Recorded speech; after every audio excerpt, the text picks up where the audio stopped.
Welcome, in this video I'm gonna show you best tricks for beginners on OPPO A5x.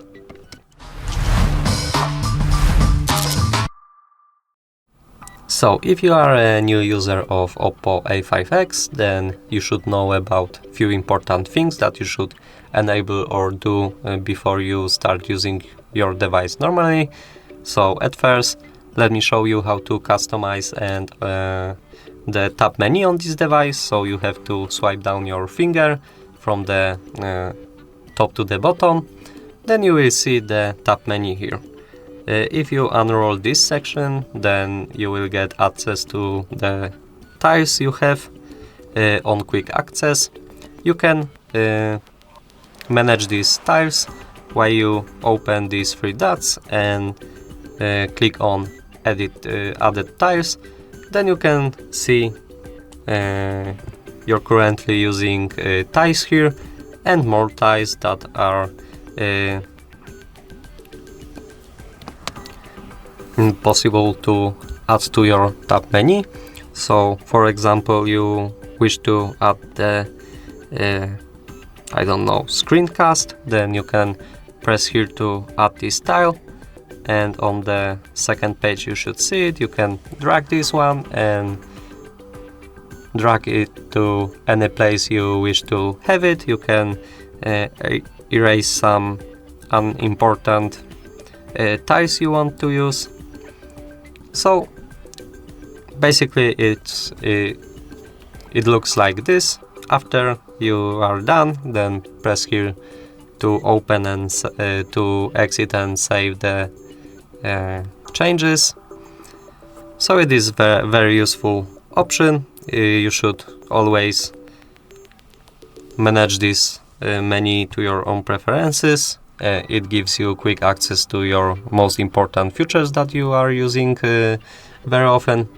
So after that, let me show you the important things in the settings.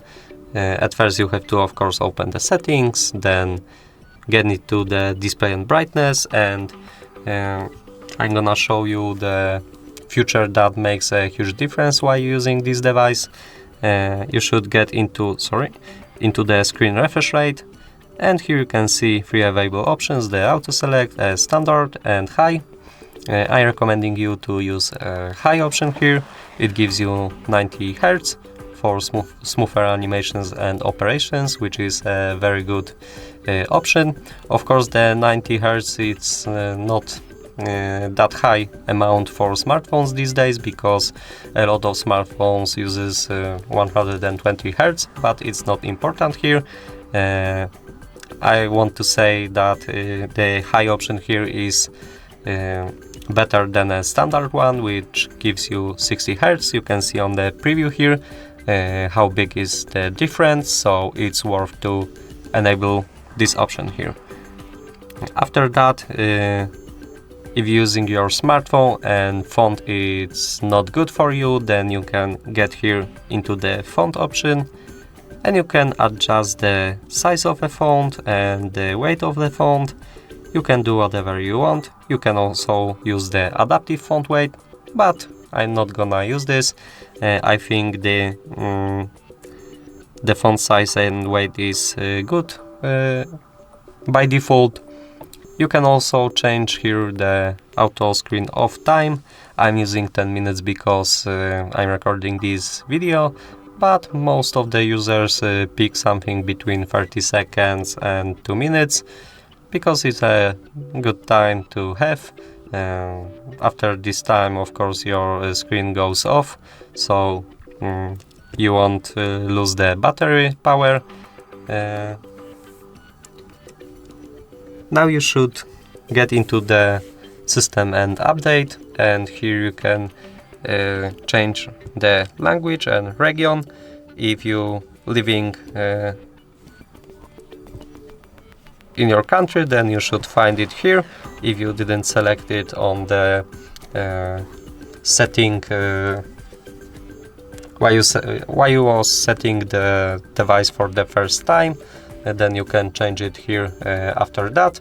So what you want to do is type here on the edit, and you can choose any language you want to use, of course, and you can choose the region.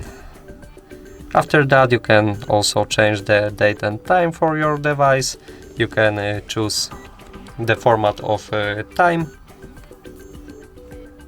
You can set the time automatically. Your device will detect by location where you are at currently. You can of course enable the set time zone also, and this one is not important, so I'm gonna skip that. And also the last thing you should of course do, you should get into the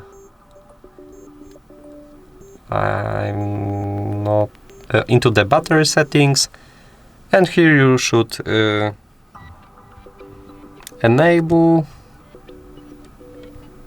here the high performance balance mode or power saving mode, or super power saving mode, so you can pick any battery mode you wish to use. I like to use the balances mode because it balances of course the performance and power consumption, which is a very good amount, and it should be selected by default, but you should check it out. So yeah, that was it. That was all for this video. I hope you liked it. Leave a like, comment and subscribe to our channel. Goodbye.